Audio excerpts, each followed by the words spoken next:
नवीन एका ब्लॉगमध्ये सर्वांचे स्वागत आहे। आज सर्वांना जन्माष्टमीच्या हार्दिक शुभेच्छा। आणि आज छान असा दिवस आहे। छान म्हटलं आज सजावट वगैरे करावी, थोडीफार डेकोरेशन करावं आणि थोडं केलं तर फारच चांगलं वाटते, नाही केलं तर तसंच चांगलं नाही वाटत एवढं तरी। आणि छान असं मी डेकोरेट करून घेतलं होतं आणि रात्रीचे वाजले होते 11 आणि आता मी छानमध्ये आमच्याकडे असं कृष्णाला पहिले काकडीमध्ये ठेवून देतात आणि वेळ असं नंतर 12 वाजताच ते काकडीमधून बाहेर काढतात आणि त्याचं मी असं पंचामृताने छान स्नान करून घेतलं आणि छान पुसून घेतलं हळदी कुंकू आणि असं छानपैकी स्नान केल्यावर छान मी ड्रेस एवढा छान आणला होता आणि यावेळेस मला मोतीचा ड्रेस आवडला होता। म्हटलं काहीतरी दरवर्षी आपण तोच एकच घेऊन खूप कंटाळा आला होता, यावेळेस मी छान नवीन घेतला होता।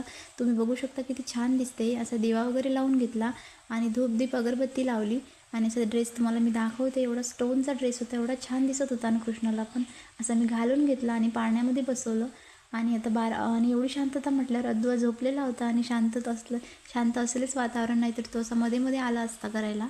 आणि अशा प्रकारे छान मुकुट वगैरे घातला, हार वगैरे घातला आणि धूपदीप देवांना अगरबत्ती वगैरे लावली आणि नैवेद्य वगैरे ठेवला। अशा प्रकारे फ्रूट्स ठेवले आणि छान आरती वगैरे करून घेतली आणि असं 12 वाजता कृष्णाचा असा जन्म झाला होता।